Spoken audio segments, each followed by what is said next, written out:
Hi, welcome back to our second video, which is session 2, forms. I know that forms is not an exciting topic, but we need to talk about them. They are important. Some of them are required before you can start. So we'll go quickly through these. The first one is your federal and state W-4 forms. These are newer. If you haven't filled out a W-4 for a while, in 2020, they came up with new forms.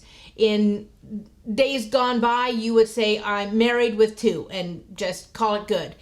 Don't do that. Look at the form, read the instructions, because it makes a big difference. The tax base has changed.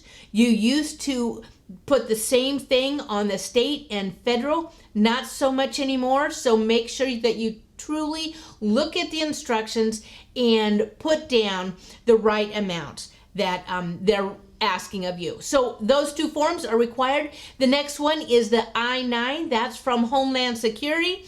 That's the one I need to have 2 pieces of photo ID with. Usually license, driver's license, and Social Security, or you could do passport, birth certificate, but I need to have 2 pieces of photo ID that either myself or someone else in the front office will copy for you. So those 3 are the first ones that are required.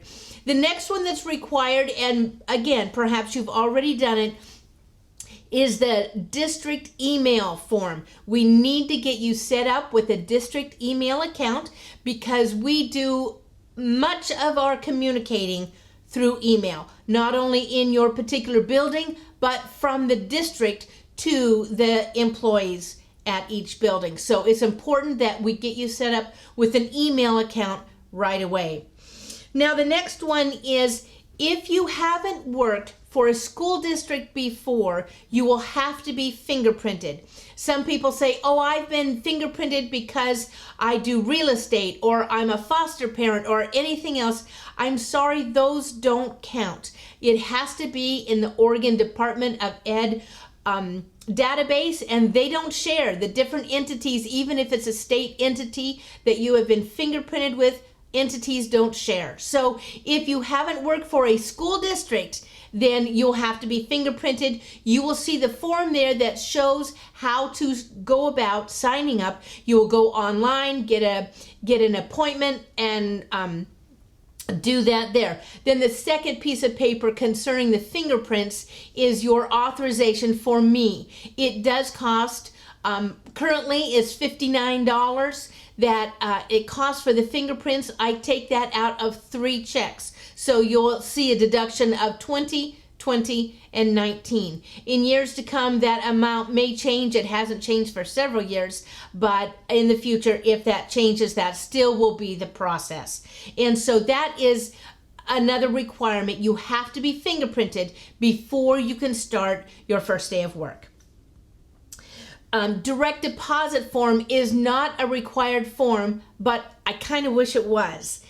You can do a direct deposit so that your checks are direct deposited, or it will be on a paper check. A paper check gets sent in the mail, and we get them lost all the time. And that is not a good thing for you, because I cannot rewrite a check until the check comes back to me, or the bank can confirm that it's not, and we have to do a stop payment. It's just a mess, and it takes time. You won't get your paycheck when you were hoping to get it. So I just really recommend going for the direct deposit. Have your money put in right there, and you don't have to worry about dealing with a paper check.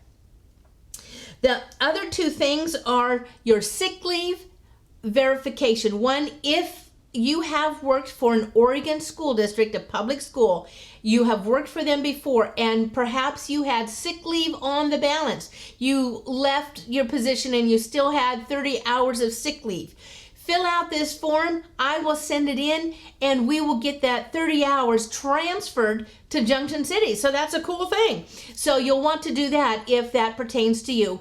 And then the final one is sick leave bank. This is completely optional.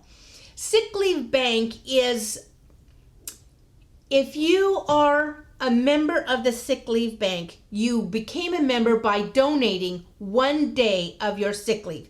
Again, 6-hour employee, you're going to donate that 1 6-hour day to the sick leave bank, and that's how you become a member. Once you're a member, then for you or someone else, another fellow employee, let's say someone is having a knee surgery, they're going to be out for 6 weeks. Well, they don't have 6 weeks of sick leave built up, so they're going to apply to the sick leave bank by talking to their union rep in their building and explaining briefly their situation. That rep will go to the sick leave committee, and then they will, that's a 4-member committee, they will go through not details of your medical situation, but go through the basics and say, you know, this person is having knee replacement, it can't be put off till the summertime, and they have some sick leave but not enough.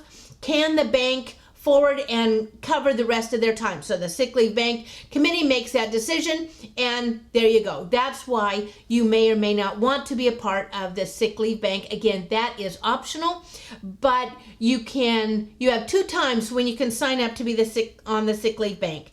You can do it within the first month or so of when you are hired, or every September. And so this first year, sometimes maybe you don't want to because you don't have a lot of extra sick leave to give. But maybe next year you will, because you had a good year and didn't use a lot of sick leave. And so at the beginning of every school year, you have the opportunity to join the sick leave bank by donating 1 day. So that's our forms. That was pretty quick and simple. So there you have it. I'll see you next time on the 3rd and final video.